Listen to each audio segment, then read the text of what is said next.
ilé òkè mẹ̀sí tí ẹ̀yin olólùfẹ́ wọn tí ẹ gbà fún ibẹ̀ ní àwà ẹ bá àwọn fáǹsì yín. gbogbo orí mo mọ̀ kì gẹ́gẹ́ bí orí ọ̀rẹ́ mi Tọ́pẹ́ Àlàbí ó ní áńgẹ́lì mi áńgẹ́lì tèmi òun ni gbogbo ẹ̀yin kẹràn mí lọ́wọ́ kẹ́ ẹ jẹ́ kí òkú èèyàn kó di alààyè lágbára Ọlọ́run ó ṣe àdúrà àkọ́kọ́ yìí fún yín gbogbo nǹkan tó lè ṣẹlẹ̀ níbi láyé kò ní kan ìdílé yín. àmín. mo ní ìdìrànlọ́wọ́ yín especially mo ní the accommodation àárín ibi tí mo ń sùn ẹ̀fọn gan jẹ mí mi ò lè lo ọjọ́ márùn-ún mẹ́fà kí n tó treat malaria. kẹmẹsì ibi ìbáyìí ni ẹ ń gbé. ibẹ̀ ni mo ń sùn. ibẹ̀ lẹ ń sùn. bẹ́ẹ̀ni.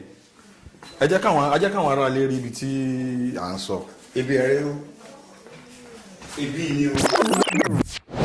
ẹ̀yin olólùfẹ́ wa lórí ètò Unscripted with Jeff Owólẹ́wà ẹ ṣeun gan adúpẹ́ lọ́wọ́ yín. ẹ̀yin olólùfẹ́ Òkè Mẹ̀sí adúpẹ́ lọ́wọ́ yín. yes ilé tí a gbà fún Òkè Mẹ̀sí òun náà lẹ̀ ń wò yìí gbogbo bí a ṣe gbà á àwa ní ká kùn lọ́dà kó lè jọjú dáadáa òun náà lẹ́rí táwọn painters tí wọ́n ń kùn lọ́tún tí wọ́n ń kùn lósì yìí àti kùn tán báyìí ó ti lárinrin báyìí gbogbo ẹ̀ lórí irin gindin gbogbo ẹ̀ ló ti wà sorted out yìí ẹ ṣeun gan a ní ká dúpẹ́ lọ́wọ́ yín ni bẹ́ẹ̀ ni gbogbo bí follow up yẹn ṣe ń lọ gbogbo update yẹn òun ni a ní kí a máa mú wá sí etí ìgbọ́ yín. Actor Bámidélé Òkè Mẹ̀sí a gbàdúrà fún yín bẹ́ẹ̀ ṣe dáṣẹ̀ wọnú ilé yìí lórúkọ Jésù ikú ìjì ò ní pa yín. àmín Jésù. ẹ ṣeun gan God bless you. ọ̀nà láwà yìí nígbà tí à ń lọ sí hospital tí a fẹ́ lọ gbé Òkè Mẹ̀sí kúrò ní hospital after ọ̀sẹ̀ méjì 2 weeks tí wọ́n ti ń gba treatment ní hospital ọ̀nà láwà yìí tí à ń lọ torí pé kí ni a ti dá ọjọ́ pé a dá ìgbà tí wọ́n bá dá ìgbà máa kò àsìkò ti tó báyìí láti lọ gbé wọn torí wọ́n ti discharge wọn ní hospital wípé kí àwa gbé wọn bá ṣe ń lọ òun náà ni à ń dúpẹ́ fún Ọlọ́run òun là ń dúpẹ́ lọ́wọ́ yín gbogbo akitiyan yín gbogbo owó tẹ́ dá tẹ́ fi ń ran Òkè Mẹ̀sí lọ́wọ́ gbogbo bí tẹ́ ti ń mu kò ní gbẹ́ ń bẹ̀.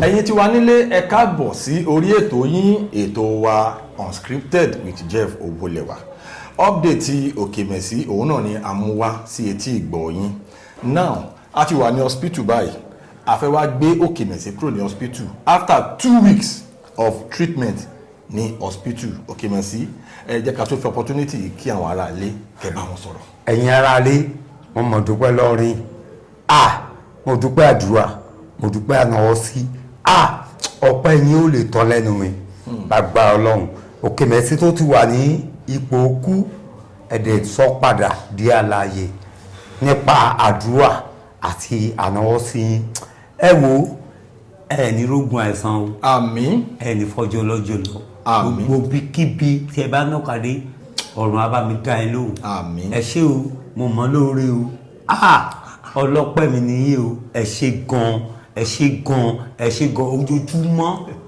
èyí tó kù ti máa lò nínú ayé ni màá fi máa dúpẹ́ oore lọ́rin ẹ ṣé. Òkè Mẹ̀sí ohun yín ti sharp ohun yín ti yàtọ̀. ẹgbẹ́ odò wà kí n gúnyàn èmi mo rí ẹgbìyàn débẹ̀ ìwọ náà fi dán mi o ẹni sùn kó sì ránṣẹ́. làbá gbódò fún yín sẹ máa gúnyán. ẹ ṣe yan nìkan màá gún fùfú ọ̀rọ̀ ìfùfú tún lè ju yẹn lọ ẹgbẹ́ ọkọ kòbí màá kọ̀bí kẹ́ ẹ bá gbọ́ kọ́ kí n bá kọ gbaléde ẹ̀nà mi lọ́rẹ́. so bẹ́ẹ̀ ṣe wà yìí sìn tó máa gbé script wá ń sìn ẹ̀ act lọ ni. action ẹ̀jẹ̀ láti di ẹ̀kọ́ yìí níbi ẹ̀wò ní ìṣẹ̀rẹ̀ rírọ̀ o kẹ́ ẹ bá gbóbìnrin kó dáa kó jẹ́ ọjọ́ kẹtàlá lóyún ṣẹ́gun kó obìnrin tó ju ìyẹn lọ ọ̀ríjínà ni ẹ̀rí bí mo ṣe ní sọ̀rọ̀ àdúrà yẹn ti gbà lé lórí adé a máa gbà lọ sí i lórúkọ Jésù àmín gbogbo ibikíbi tí ẹ̀ka yín bá wà wọn ní rógun àìsàn àmín ọ̀nì àìsàn bá ṣe ló mọ̀ o àìsàn adé máa ṣe ẹlòmíì bẹ́ẹ̀ ni mọ̀ a kú ṣẹ́jú kọ̀kíkú àánú lẹ́mìí rí gbá o gbẹ̀dẹ̀ fọlọ́n àánú ọgbẹ́mìdé hospital ọ̀yìn báwo ni mo ṣe ń rìn mo dúpẹ́ lọ́wọ́ yín àdúpẹ́ ẹ fọlọ́. dúpẹ́ fọlọ́ mo dúpẹ́ mo mọ̀ lórí o ẹ wò ọpẹ́ mi ṣe sàṣà tán continuously mo ti fẹ́ kó di hospital bẹ́ẹ̀ o. kí ni experience yín lọ hospital ṣé. níwájú ọlọ́run àtèèyàn wọ́n rescue mi lọ́jọ́ tí mo dé wọ́n rescue mi mo dúpẹ́ yẹn ẹ rí wọ́n fún mi lóògùn ẹ̀jẹ̀ kó kéèsì lára mi. ẹgbẹ̀jẹ̀ sára gọ́gọ́. nígbà kí n tó gbẹ̀jẹ̀ wọ́n fún mi ní original omi kí oh God wọ́n dẹ̀ fún mi lẹ́jẹ̀ wọ́n tọ́jú mi dáadáa. ẹ jẹun. mo jẹun mo jẹ apá síkìnì mo jẹ bọ̀kọ́tọ̀ pẹ̀lú sẹ̀mó kó fẹ́lẹ́. ẹ jẹyàn. kí n bá délé ìyẹn ló kù so oṣù wa o. ẹ máa kóṣù bọ̀. ẹ máa kóṣù bọ̀ o. ẹ rántí gbé odó wá o. Ọlọ́run gbogbo kí mo dẹ̀ nídìrí ni oúnjẹ àmọ́ wọ́n ní after 2 weeks mo ṣe nídìí láti wọ́n gba treatment ẹ̀yin tèmi ètò ìtàn síbẹ̀ o ẹjọ́ torí Ọlọ́run mo ṣe nídìí rẹ̀ lọ́wọ́ yín ẹ mọ̀ àárò oògùn àárò oúnjẹ àṣẹ gbogbo ẹ̀. owó treatment gbogbo ẹ̀. àwọ̀ treatment yìí 2 weeks ẹjọ́ mo bẹ̀ ẹ́ ni mo ṣe àwọ̀ ẹ̀bẹ̀ sí i ẹ mọ́ tí ìjẹ́ ojú pin o ẹ ti máa dọwọ́ ràn lọ́wọ́ yín sí mi àti àdúrà yín ẹ ó bébé kò bébé kò sí kékeré owó o. bẹ́ẹ̀ni.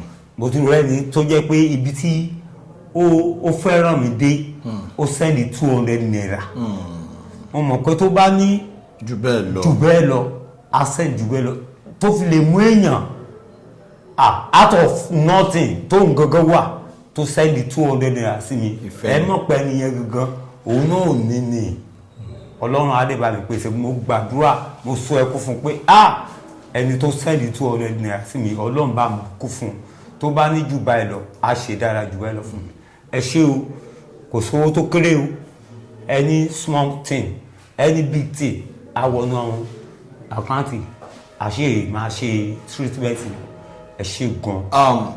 ẹ̀yin tí wá lẹ́ẹ̀kan sí ẹ ṣeun gan gbogbo bí tẹ́ tí ń mú owó náà iná ò ní tán ọwọ́ yín àbòsíntolókun àbòsíntolọ́sà àpò yín ò ní gbẹ ẹ ṣeun gan Ọlọ́run àtúbọ̀ bàbá àbùkún yín. ẹ wá bá mi ṣe àdúrà kan péré fún ẹni tó ń sọ̀rọ̀ yìí pé àtòun o àti ìyàwó ẹ o àti àwọn ọmọ ẹ o ipe oore tó ṣe fẹ́mi yìí o kò ní padà sórí ìdílé ẹ kò ní rógun àìsàn o àánú tó ń ṣe yìí kò ń ṣe fẹ́mi nìkan àwọn èèyàn pọ̀ tó ń ṣe fún ẹ bá mi bẹ Ọlọ́run fún kò ní ṣíṣe kò ní sọ̀rọ̀ sọ ọ̀rọ̀ tó ń ṣe oore tó ń ṣe ò ní ṣe kú pa kò ní rógun àìsàn títí dọjọ́ kú tó máa darúgbó kú kò ní rógun àìsàn ìrànlọ́wọ́ Ọlọ́run ò ní kó lẹ́yìn ẹ̀ mo rí lè mọ́ lórí látọ̀dọ̀ ẹ̀ wá o ọpẹ́lọpẹ́ o òkè mẹ́sì bá ti lọ. ayé tí wà nílé àní rógun kú lágbára Ọlọ́run ẹ má dàgbàdàgbàdàgbàdàgbà. ẹ̀mí gan fẹ́ lo 120 gbé farasọ́gbó. kò sí kankan nu wa tó máa kú tí àbá ti dàgbà ní agbára Ọlọ́run ẹ jọ̀ọ́ torí Ọlọ́run lẹ́yìn 2 weeks tí wọ́n ti lò ní hospital yìí bíìlì wọn lọ hospital láàrin 2 weeks torí treatment tán gbà ó pọ̀ gan now tán ti fẹ́ discharge wọn sìn a máa gbé wọn lọ ilé tí ẹ̀yin èèyàn tí ẹ ṣe wọ́n láàánú fún wa láti gbà fún wọn. ẹ wo ẹ ṣẹ̀ṣẹ̀ bẹ̀rẹ̀ kílẹ̀ tí rí ẹ sì máa jèrè sí i lágbára Ọlọ́run ibi tẹ́ ti mówó yẹn fún mi tẹ́ fi gbà léyìí ẹni máa là lórí ẹ̀ lálá orúkọ lómi lù ọ wa máa là ní gbogbo ọ̀nà ni gbogbo ibi tó bá jẹ́ sí àwọn ọmọ ẹ àti gbogbo àwọn èèyàn ẹ tó jẹ́ ọ̀rẹ́ ẹ̀jọ́ ní wálẹ̀ o àwọn ọmọ ẹ ò ní ṣíṣe o lágbára Ọlọ́run lálá máa là lọ máa là lọ. so ọmọ màmá fún medical check up lẹ́yìn ìgbà tàbá tán ti discharge wọn sìn so gbogbo ẹ̀ náà owó náà ni ok mẹ́sì ẹ jẹ́ ká tún fi opportunity yìí pé account number yìí yẹn fún àwọn ará ilé. GTB bank mi ò ní 02 44 62 1985 Bámidélé Olúwatópẹ́ save náà ni ó pè mí 80-366-344-50. ok opay Bámidélé. Olúwatópẹ́ state náà ni. so ẹ̀yin tí wà nílé bí ó bá ṣe ń lọ a máa gbé yín débẹ̀. God bless you. ẹ ṣé gan. ní báyìí ẹ rí i pé a ti ń lọ ilé torí pé kí ni ilé kókó ń ta gbé a ti ń fi hospital lẹ̀ láti máa lọ sí ilé. ẹ̀yin tí wà nílé a lè dúpẹ́ tán.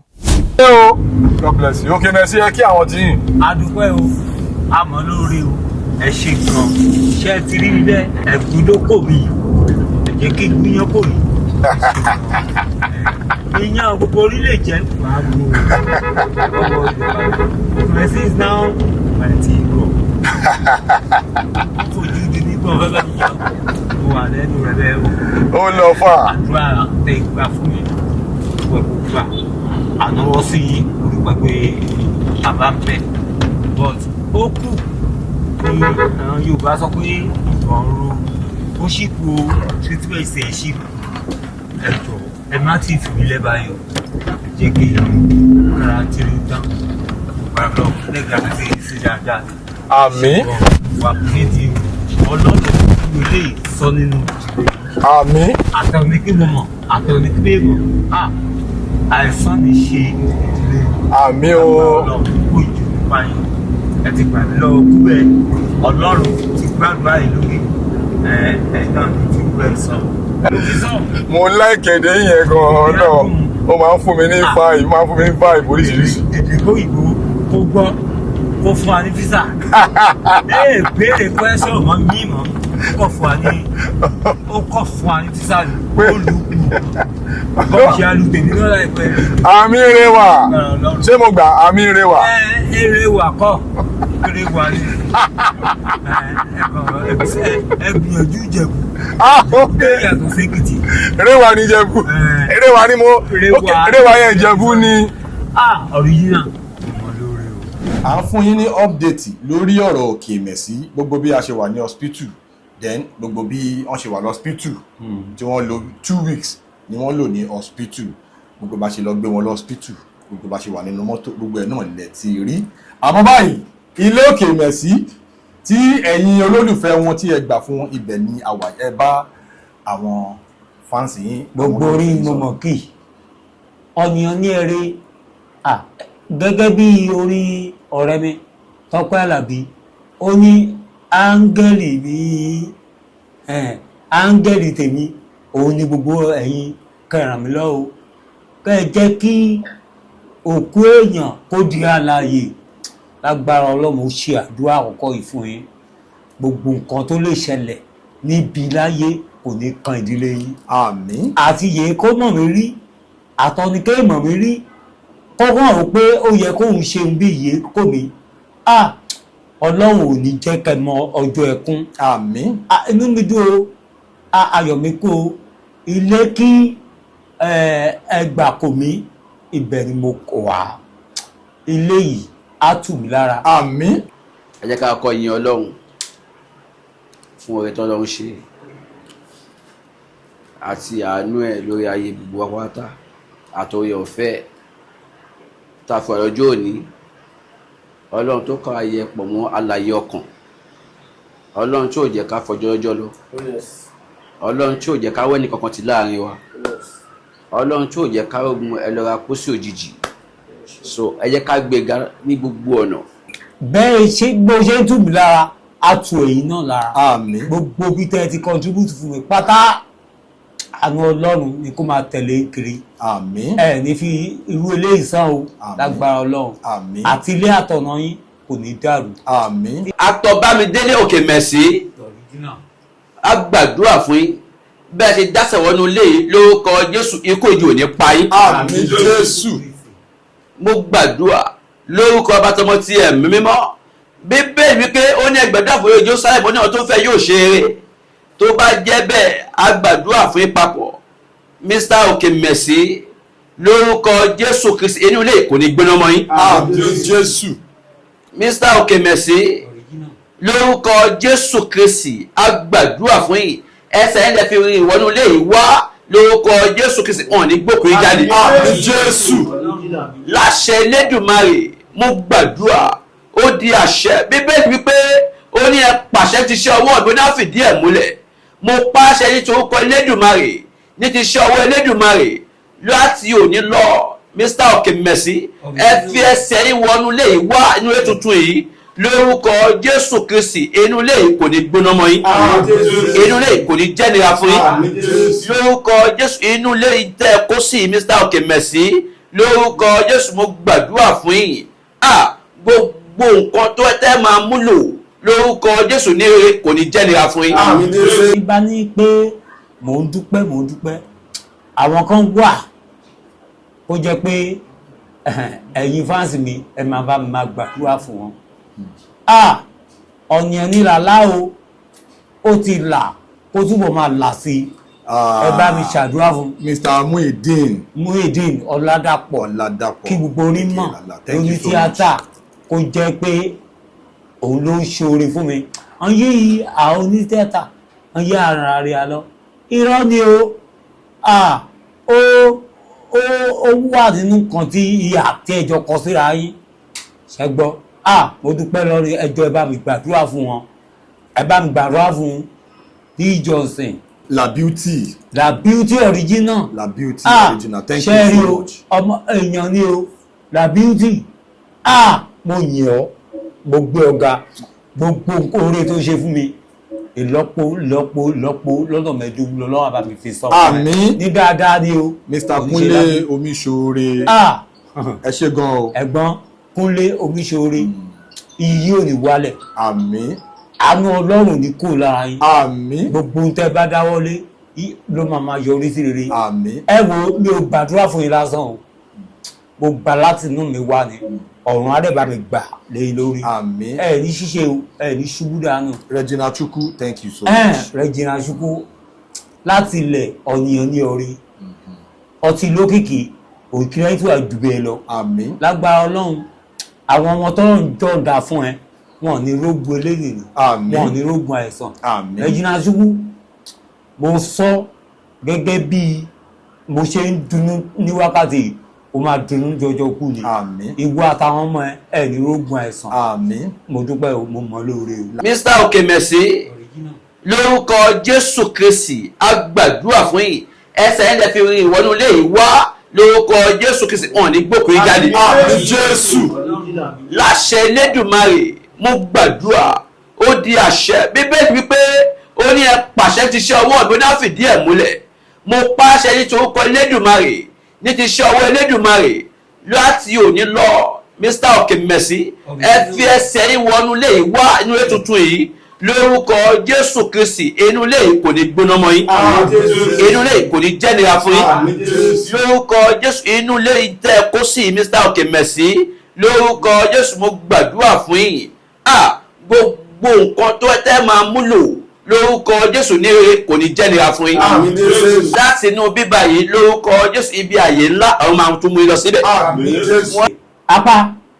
apá rẹ̀ á gùn ẹnìkan àmín kò ṣe gan mo mọ̀ lóore àmín níyì ọmọ ga àwọn yìí ọmọ bá ga àwọn yìí lọ́pọlọ ìwọ ṣe ọpọlọ ní Ọlọ́run ló fún ọ èèṣọ nìyàn tálẹ́ǹtì tiẹ̀ èèdè competition èèsùn nǹkan ìṣe ọtún wa níwà mọ ìwà ọ̀run á dúró tiẹ̀ àmín o ò ní rógun àìsàn àmín ilé ẹ̀ kò ní dàrú bàbá ìbejì original o ẹwà ní kọ́ bá ṣe pọ̀ ọba ti fi sẹ́wà fún wọn wà á jèrè ìbejì àmín wà á jèrè ìbejì àmín Ọláníyì ọ̀nìyàn ní ọ̀rẹ́ Òkèlè mo àpèṣe ẹ̀ o Òkèlè ọ̀rẹ́ mi ọ̀nìyàn mi àbúrò mi olóríire ènìyàn ní ọ àwọn ọ̀pọ̀lọpọ̀ ènìyàn wà tí wọ́n máa mọ ẹni tó lè ṣèyàn lóore ṣùgbọ́n bá ní sọ Òkèlè gbogbo bí tó bá jẹ́sì láyé ilé àánú ni fún ẹ àmín Ọlọ́run ní fi ẹ pamọ́ lọ́jọ́ ògo ẹ àmín ó ti ẹ̀ rò pé èmi ìfẹ́ kó mọ làlá o dẹ̀ jáde tán o dẹ̀ sáré fún mi nọ́mbà mo dẹ̀ pé bá ń dúpẹ́ lọ́wọ́ làlá o Òkèlè ó ṣẹ̀ṣẹ̀ bẹ̀rẹ̀ kí ló tì ní o sì máa gòkè sí torí bí gíga láyé tiẹ̀ ẹnikẹ́ni tó bá mú olóore pàdé èèyàn olóore ìtọ́ níwájú ẹ̀ láláì Òkèlè orúkọ rẹ kó ti ní gbéga ẹni wálẹ̀ láláì àmín bí hàn Jídé Kòsọ́kọ́ bí hàn Ọ̀gá Bello bí hàn Ọdúnládé ṣe mí lò bí hàn Fẹ́mi Adébáyọ̀ ṣe mí lò nínú ìwà Adémọ́lá ti bẹ̀rẹ̀ tiẹ̀ tó lẹ́sìn ìwà ń bẹ̀ dé ní ilé lò Òkèlè o ò ní wálẹ̀ ní gbogbo nǹkan tó bá ṣe o ṣe gan o ọmọ lóore o ọmọ lóore o. àmín. so ẹ̀yin tí wà nílé ẹ ti rí bí update yẹn ṣe ń lọ ilé tí ẹ̀yin olólùfẹ́ Òkèmẹ̀sí tí ẹ dá owó ẹ̀ à ń dúpẹ́ lọ́wọ́ yín ẹ ṣeun gan Lala God bless you for your support. Muideen Ọládàpọ̀ original Lalasius Òfóṣì àdúpẹ́ gan àdúrà yẹn àgbà o ilé ibẹ̀ náà ni ibẹ̀ la àwà yìí ó ta sánsán àfi bí omi bẹ̀ kí ọ̀rọ̀ magi sí àti irú. bẹ́ẹ̀ni so bí iná bá tán láṣọ ẹ̀jẹ̀ tán lẹ́ẹ̀kan náà Òkèmẹ̀sí ti kúrò hospital wọ́n ti gba oríṣiríṣi treatment ẹ rí pé tẹ́ bá wò wọ́n dáadáa ẹ rí pé ara wọn ti ń bọ̀ wá sí ipò àmọ́ ó kù ní ìbọn róró treatment wọn 2 weeks lọ́ máa gbà wọ́n nídìí owó ẹjọ́ torí Ọlọ́run ẹ má jẹ́ kó sú yín ẹ̀yin olólùfẹ́ Òkèmẹ̀sí ẹ̀yin olólùfẹ́ ètò yìí unscripted ní Jeff Owólẹ́wà kò ní sú yín kò ní rẹ̀ yín gan lórí ọ̀rọ̀ Òkèmẹ̀sí àní jẹ̀bi ibẹ̀ àní jẹ̀bi ìbọn ń bẹ̀ ẹ ti ń ṣe àdẹ̀tí dúpẹ́ Ọlọ́run á túbọ̀ máa ràn yín lọ́wọ́ treatment wọ́n sì máa gbà lọ every 2 weeks ní ẹ̀dẹ̀ ti rí bí lè ṣe rí báyìí àti gbà á wọ́n ti bá wọn kùn ẹ̀ ti rí cutting àti ra fan everything ẹjọ́ torí Ọlọ́run Òkèmẹ̀sí wọ́n nídìí fóònù torí pé fóònù Android tó ń lò fòníkú fọládìde ni wọ́n nídìí fóònù tí wọ́n máa lè máa fi ṣe content wọ́n ti wà ń lé báyìí ó yẹ kó bẹ̀rẹ̀ content kó máa fà á já ni so wọ́n á lè máa earn lórí àwọn social media platforms wọn ẹ jẹ́ kí n tún fi àǹfààní yìí tún lu àwọn olólùfẹ́ yín lọ́gọ̀ ẹnu TikTok yín kán lọ bá yín máa fà á já fún àwọn tí wọ́n ti fà á já torí iṣẹ́ ti bẹ̀rẹ̀ báyìí ó ti bẹ̀rẹ̀ o àwọn tepo wọn tẹpa wọn tayọ ẹ jọ wọ́n ní the phone tó lè máa fi ṣe content tó lè máa fi ṣe skit tó lè máa fi fà á já wọ́n ní the phone ẹ jọ ẹ̀bẹ̀ ẹ wò èmi náà ẹ̀bẹ̀ lábẹ́ ẹ jọ torí Ọlọ́run ẹ̀bẹ̀ lábẹ́ ẹ ti ṣe oore ńlá fún wa ẹ jọ ẹ má dáwọ́ ẹ dúró Òkèmẹ̀sí ní the phone tó lè máa fi because bẹ́ẹ̀ wọ́n ṣe gbalé ó máa ṣe nǹkan kan láti máa fi earn owó kán lè máa fi sustain ṣe ti get ẹ jọ torí Ọlọ́run á ti bẹ̀rẹ̀ iṣẹ́ wọn Ọlọ́run tó bá wa gbé débi tó wà yìí ó máa bá wa yanjú ẹ̀ wọ́n ní the phone tó máa fi máa ṣe content wọ́n máa ń ṣe content normal. ẹ lè ra kẹfì ránṣẹ́ sí mi ẹ jọ kò sí bẹ́ẹ̀ ṣe tí ò dáa wọ́n ní the phone tó lè máa lè fún rẹ̀ ránṣẹ́ sí mi kán lọ bá mi rà ẹ jọ torí Ọlọ́run ẹ pe àkáǹtì yín again. Àkáǹtì náà yí padà sí èmo mi fún yín tẹ́lẹ̀ GTB mi ní 02 44 62 19 85 02 44 62 19 85. orúkọ tó wà ń bẹ̀. Bámidélé Olúwatópẹ́ Saint. GT Bank wọn nìyẹn. ẹ̀yin tí wà nílé ẹ ṣeun gan o God will continue to bless you. Òkèmẹ̀sí ẹ pé àkáǹtì yẹn again fún àwọn ará ilé. Àkáǹtì mi direct gangan GTB Bank 02 44 62 19 85. ẹ jẹ́ tó sọ fún ilé ẹ̀kọ́ sí 02 44 62 19 85. ẹ wo ara ni ní ibi kẹtì mímu ẹni tán níbẹ̀ láìláì ẹ ṣé o mo mọ̀ lóore o GT Bank ló ń pè fún yín yẹn GT Bank mi ń pè Olúwatópẹ́ Saint ló wà lórí ẹ original ó pè mí náà bẹ níbẹ̀ òun náà ni 80 366 344 50 Bámidélé Olúwatópẹ́ náà ni ibẹ̀ níbẹ̀ ẹ jẹ́ pé fún ilé ẹ̀kọ́ sí 080-366-34450 Bámidélé Olúwatópẹ́ náà ni. Lẹ́ẹ̀kan sí ẹ̀jẹ̀ pé nọ́mbà mi kò yí fún àǹfààní ẹni tó fẹ́ pè mí tó fẹ́ kí mi tó fẹ́ ṣàdúrà fún mi 080-366-34450 àdúrà yẹn á gbà o ẹ̀ ní fi rú ẹ̀ ní fi sán o àmín lágbára ọlọ́run á bá mi dúró ti gbogbo ọwọ́ tó ná sí mi àtẹ̀yíké ìná sí mi kó fi àdúrà ràn mí lọ ọlọ́run á bá mi di gbogbo orí mú ẹ ṣé o tírítímẹ́ǹtì sì ń lọ lọ́wọ́ o wọ́n ní kí n máa wá ní ọ̀sẹ̀ méjì ọ̀dẹ̀ máa ń kó bá dé náà òun náà ṣe ni o méèní ẹni méjì àyàfi ẹ̀yin o ẹ̀yin láńgẹ́lì mi o ẹ̀yin láńgẹ́lì mi o ẹ̀yin láńgẹ́lì mi o bí bá ṣe ń lọ ní gbogbo ọ̀sẹ̀ yẹn náà la máa jẹ́ kẹ́ mọ̀ agbára ọlọ́run ẹ ṣé. ẹ ṣeun gan ẹ̀yin tí wà nílé a lè dúpẹ́ tán torí oore tẹ́ ṣe ká dúpẹ́ lọ́wọ́ ẹ̀ tó rí ni tó mọ́ni lójú ọ̀pọ̀lọpọ̀ ní òtí ẹ̀wọ́ ibi tí èèyàn wà ẹjọ́ ẹ ṣeun gan àmọ́ lóore in fact a lè dúpẹ́ tán lọ́wọ́ yín àmọ́ ibi tẹ́ tí mú náà kò ní tán bẹ́ẹ̀ a sì need the help yín fún Òkè Mẹ́sì ẹjọ́ torí ọlọ́run kí wọ́n lè tún padà bọ̀ sípò dáadáa Òkè Mẹ́sì ẹ jẹ́ ká tún torí opportunity ní nǹkan grandma mi máa ń sọ pé a privilege is a privilege. TikTok yín ẹ sọ fún wọn. TikTok mi ní at Bámidélé Òkè Mẹ́sì tẹ́bátẹ̀ ti tẹ Òkè Mẹ́sì origin ọmọ àwọn bẹ́ẹ̀ ni. Instagram yín náà ẹ sọ fún wọn. ẹ má tún wọ́ọ̀rì màá pèsè gbogbo ẹ̀ sórí caption so that ẹ lè rí. ẹ ṣeun gan àdúpẹ́ lọ́wọ́ yín. ilé tí ẹni kí a gbà fún Òkè Mẹ́sì òun náà ni àwọn Ọlọ́run ti ṣe ògo inú ẹ̀ o ẹ ṣeun gan. látòní lọ ikú bàjẹ́ lórí bẹ́ẹ̀ ni wípé ikú oró ẹ̀dá ìsà òkú ìṣẹ́gun ẹ̀dá ó ní ó gba kọ́kọ́ lọ́wọ́ ikú ó gbé ikú mi ní ìṣẹ́gun látòní lọ mú gbàdúrà egbòjì tí àwọn ọ̀tá ṣe sílẹ̀ nítorí ayé yìí látòní lọ ẹ̀mí wọn ọ̀hún kò fi tì pa. àmín Jésù. mo ní ẹ̀mí wọn ọ̀hún kò fi tì pa. àmín mo wá gbàdúrà gbogbo àwọn fáǹsì pátá gbogbo àwọn ọ̀rẹ́ pátá gbogbo àwọn actors pátá chess pátá tí wọ́n dá sọ́rọ̀ ayé pé yes nǹkan kan ò ní ṣe yín pé àwọn fẹ́ kẹ́ ẹ wà níbi tuntun tí wọ́n dẹ̀ ṣe fún yín lágbára Ọlọ́run lórúkọ Jésù Kristi gbogbo ẹnikẹ́ni tó bá nawọ́ ibi sí wọn àṣẹ jáde lórúkọ Jésù ibi kó jẹ́ ti wọn. àmín Jésù.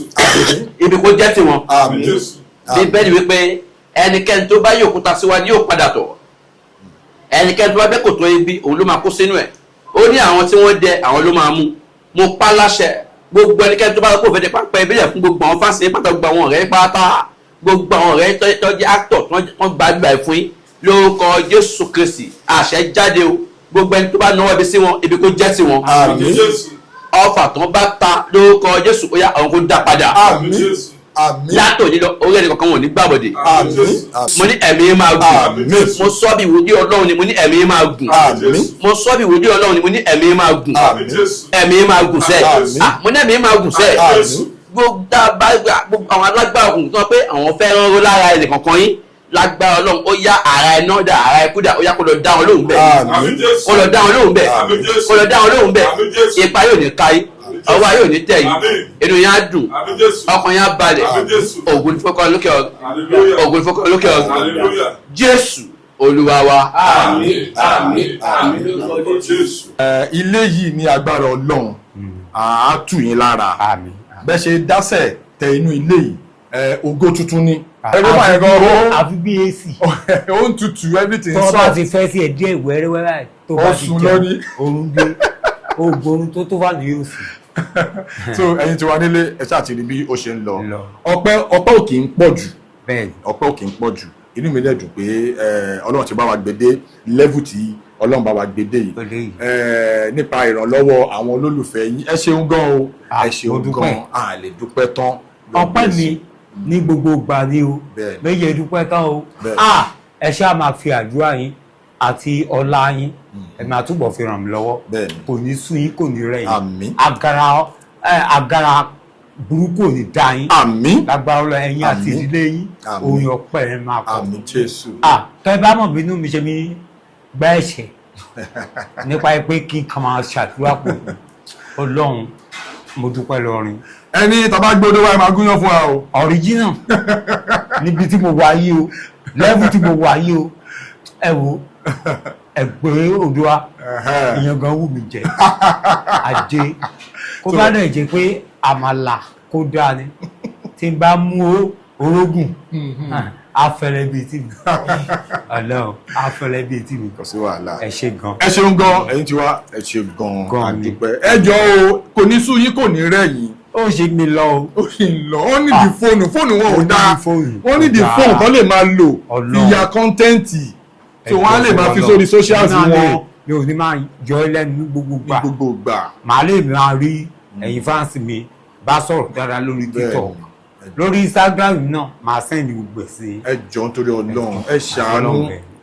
máìndì a nídìí Ọlọ́run. fóònù wọ́n lè máa fi shoot wọ́n lè máa fi edit wọ́n á lè máa ya content ẹni sùn yín ẹni rẹ̀ Àmín. yín lọ́rọ̀ mi àmín ṣe rí ọ̀sẹ̀ méjì rè fún treatment yẹn ẹ mọ̀ pé ẹnu òfo kò ń dúró ó máa ń dún yànmùyànmù ni ẹ jọ̀ọ́ ẹni rẹ̀ ẹ yìí jọ̀ọ́ nítorí Ọlọ́run ẹjọ́ tó rọ lọ títí tí Òkèmẹsì máa fi lè dúró lórí ọwọ́ ẹ̀tàn ẹ má tún gbàgbé fóònù ló lè máa mówó wá fún mi ní àkókò tí mo wà ìwọ kọ́ ló ń bá fi sí ní ojú jọ tó rọ lọ fóònù tí mo lè máa lò láti máa rìkọ́dù content mi skit mi ẹ ṣé o ẹ ṣe gan ẹ ṣé thank you god bless you. ẹ̀yin tí wà nílé ẹ ṣáà ti rí bí ó ṣe ń lọ update yẹn ó ń gbóná fẹlifẹli àwọn ni mo ní kí a sáàbù yín Òkèmẹsì ẹ má wọrí Ọlọ́run tó ti ṣe débi tá a dé yìí A ṣe àṣìkò parí. ṣe jù bẹ́ẹ̀ lọ a ṣe parí Ẹ ẹ ṣé. ṣeun gan god bless you.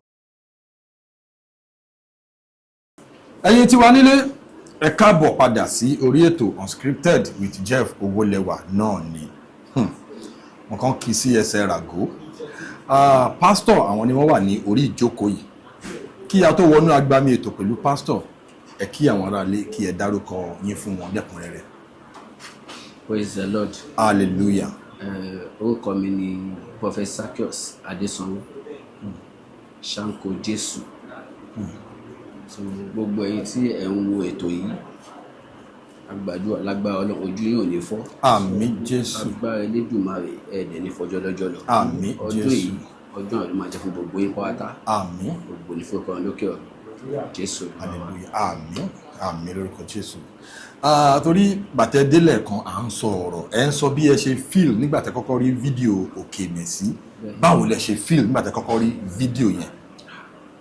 Ìgbà tí mo débí gẹ́gẹ́ bí ẹni tó ní ìpayà Ọlọ́run tí mo ṣe kọ́kọ́ rí actor Òkèmẹsì even gan apá mi kọ́kọ́ dá wọn mọ̀ wọ́n kọjá lẹ́gbẹ̀ẹ́ mi gan sef ẹni tá a jọ wá gan lọ́sọ̀ wípé ẹni ń ṣe fíìmù ní ẹni ń ṣe fíìmù kẹ nígbà tí mo wá wojú Òkèmẹsì mọ́ pa ẹni yóò rí báyìí tẹ́tẹ́lẹ̀ ó wá jẹ́ ohun tó jẹ́ káyọ̀fì tó yẹ kó bà mí nú jẹ́ ó mú mi gidi ní ipò tí mo bá wọn pé kò yẹ kó jẹ́ irú ẹni yìí ní sickness yìí máa ṣe báyìí so that is tí mo rí jẹ́ pé ó jẹ́ káyọ̀fì fún wọn nìyẹn sá.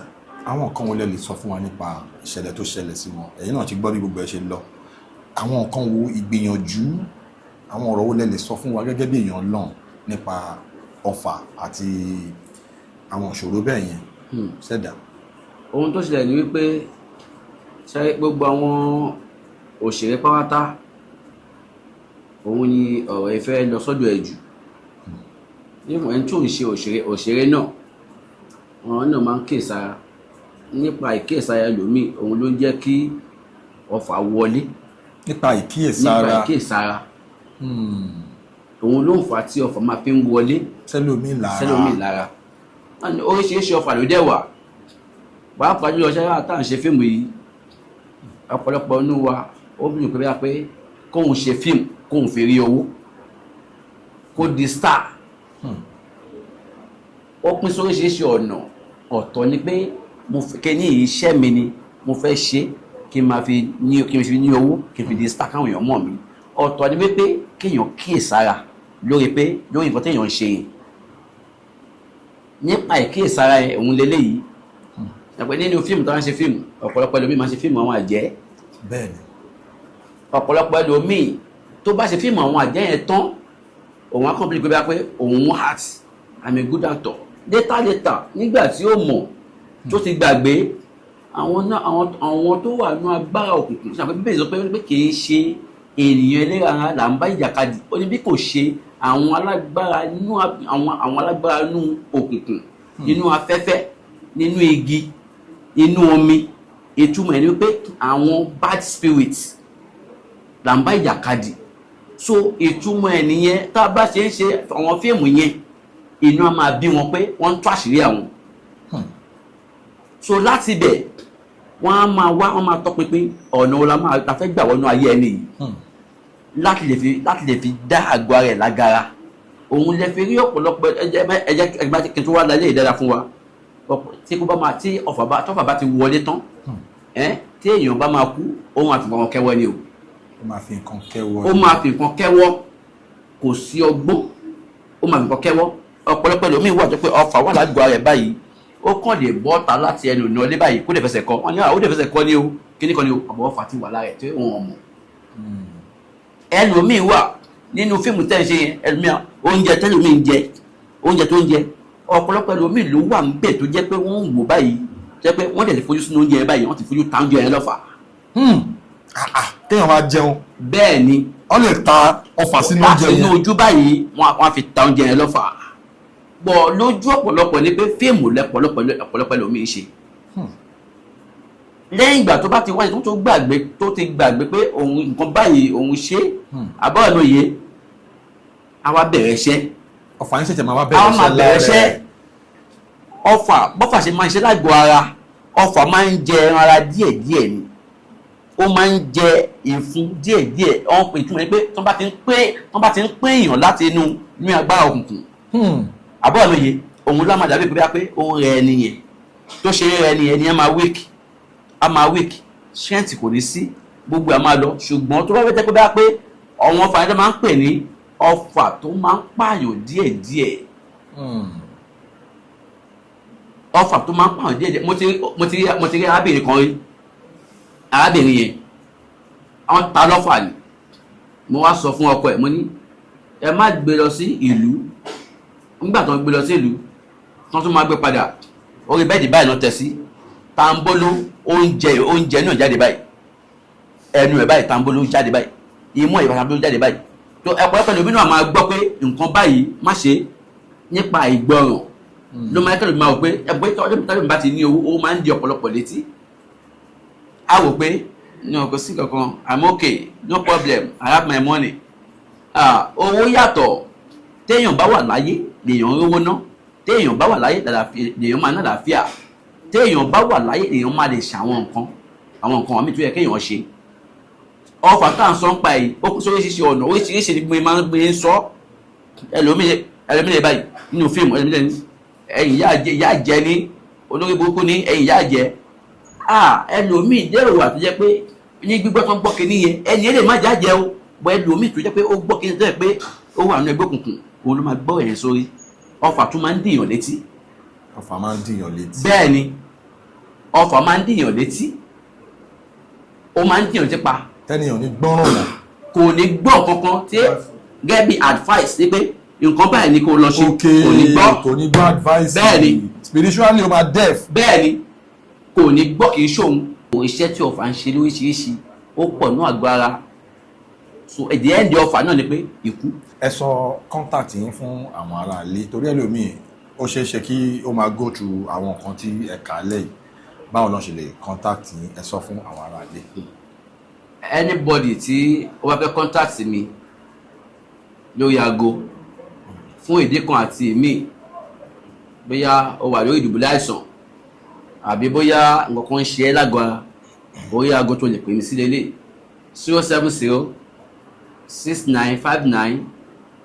070-6959-2218 lẹ́ẹ̀kan sí 070-6959-2218 tó bá wá jẹ́ pé WhatsApp number 070-62 430 633 51.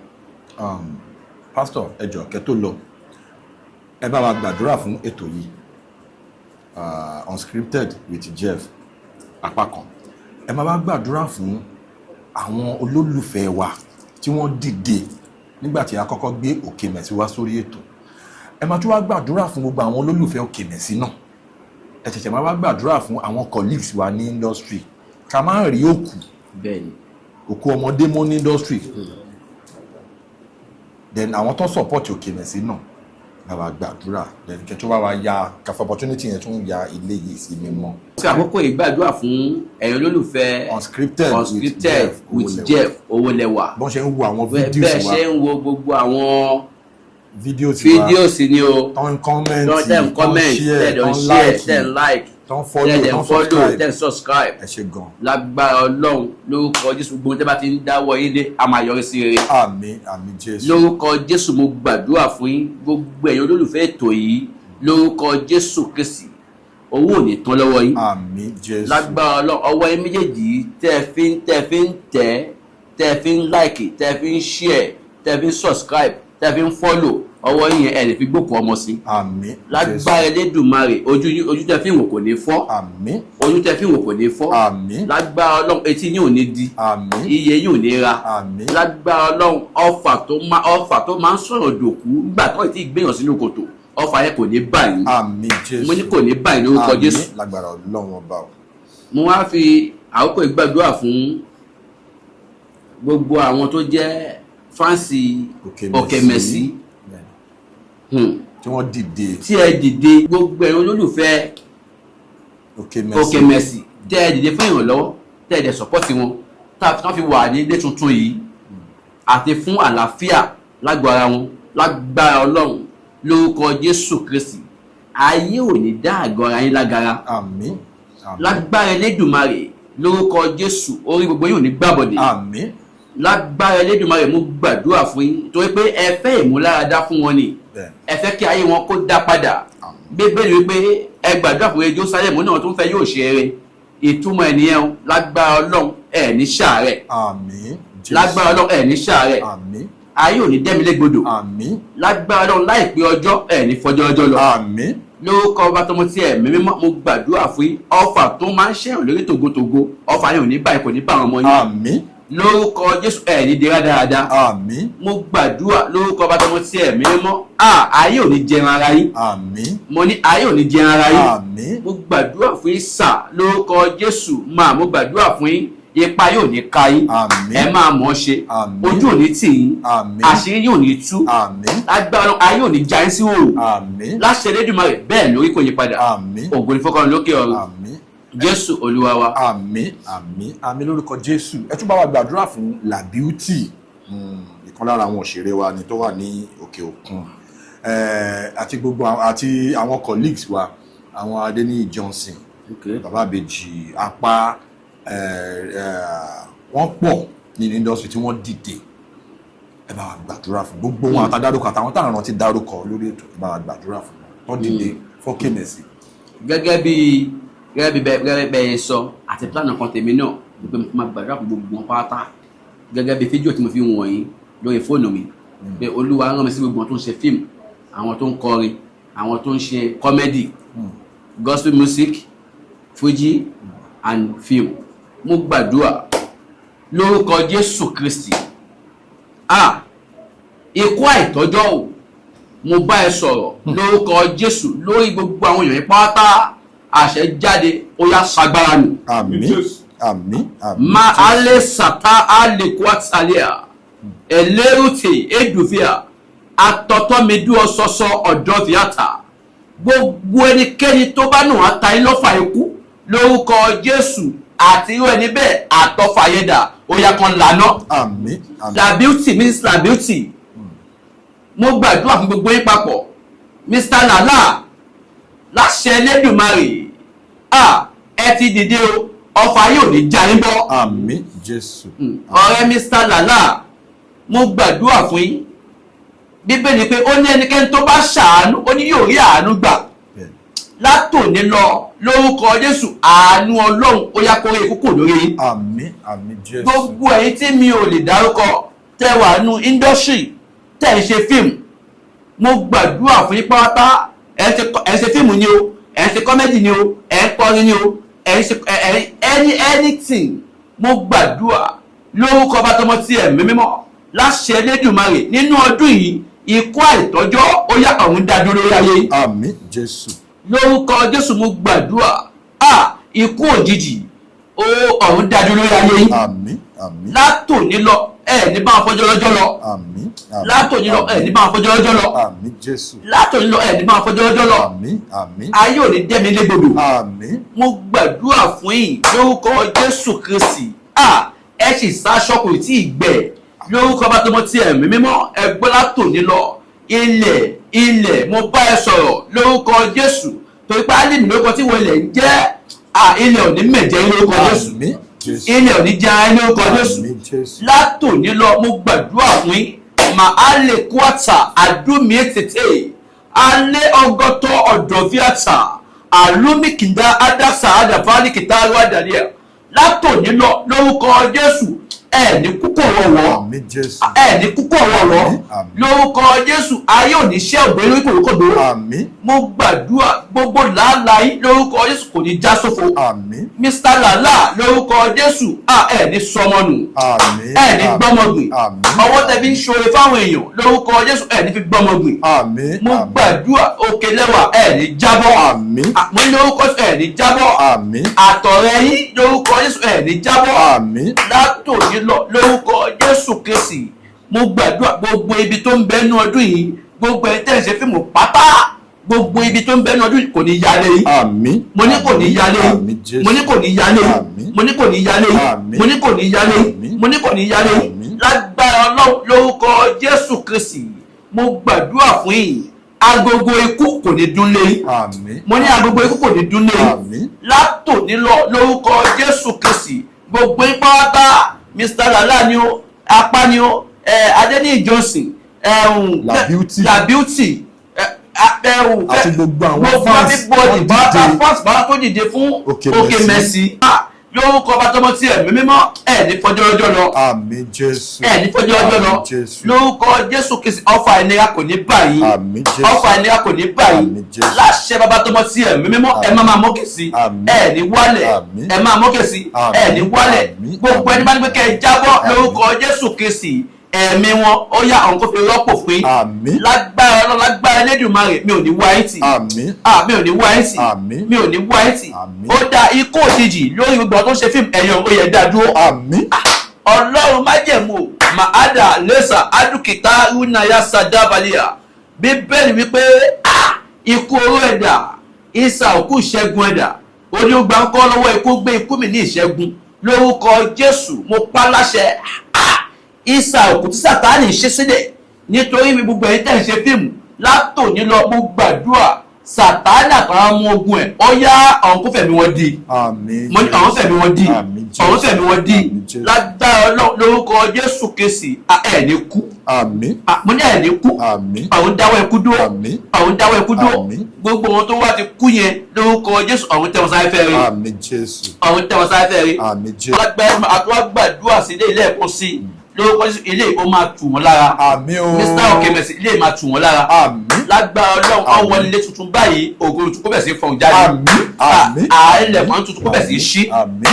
lórúkọ Mr. Òkè Mẹ́sì mo gbàdúrà ó yá omi ara yín ẹran ara yín gbogbo nǹkan tó ń bẹ lára pátá ó yá kó gbàgbá Ọlọ́run padà àmín Jésù. omi ara yín kó gbàgbá Ọlọ́run àmín Jésù. ẹ̀jẹ̀ yín kó gbàgbá Ọlọ́run àmín Jésù. ògo tuntun kó bẹ̀rẹ̀ sẹ́nu ayé yín àmín. àmín. mo gbàdúrà sà fún yín sà ẹ kú àdúrótì ẹ kú akitiyan lágbára Ọlọ́run ẹ̀ ní jábọ́ àmín Jésù. lágbára Elédùmarè àmín. ilẹ̀kùn lóyìnbó lórúkọ Jésù ó yá àwọn fàánú ṣe fún yín àmín Jésù.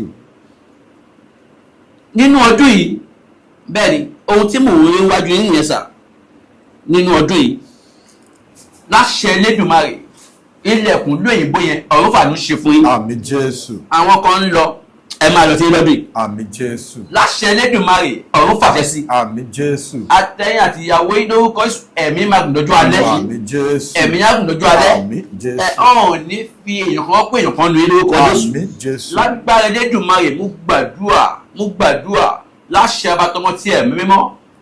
nítorí pé ẹdúró ti òkè mẹ̀sí ẹdúró ti atọ òkè mẹ̀sí lágbára ọ̀run máa dúró ti ìdílé yìí. àmín Jésù. ọ̀run á dúró tì yín. àmín Jésù. ọ̀run á dì í mú. àmín Jésù. ẹnikẹ́ni tó bá sọ pé ohun tẹ́ ẹ ṣe yìí òun fẹ́ gbógun tì yín.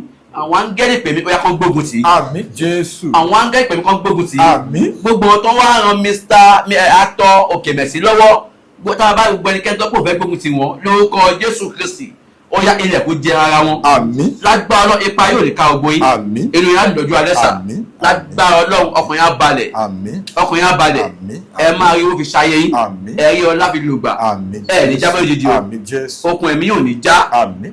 bẹ́ẹ̀ ló ń pè é padà. àmín. ògùn ìfọkànlá lókè ọ̀run. àmín. Jésù Olúwa wa. àmín. àmín. àmín lórúkọ Jésù. Praise the Lord. hallelujah. Praise the living Jesus. hallelujah. God bless you, sir. ẹ ṣeun gan ẹ̀yin tí wàá nílé ẹ ṣàtìrí bí ó ṣe ń lọ ilé òkè mẹ́sì tuntun tí ẹ dá owó ẹ̀ ẹni ká gbà fún wọn òun náà rí o ṣẹ́ni gbogbo ẹ ṣe ń tọ́nà pásítọ̀ ti wá wọn ti wá yàgbẹ̀ sí mímọ́ ẹ ti bá òkè mẹ́sì sọ̀rọ̀ update yẹn òun ni a ní ká mú wá sí etí ìgbọ́ yín ẹ ṣeun gan. God bless you for your support. God bless you for watching our videos on Unscripted with Jeff Owolewa. God bless you for dropping those beautiful comments. God bless you for sharing. God bless you for liking. Thank you so much. God bless you. Please subscribe to my YouTube channel and press the notification button.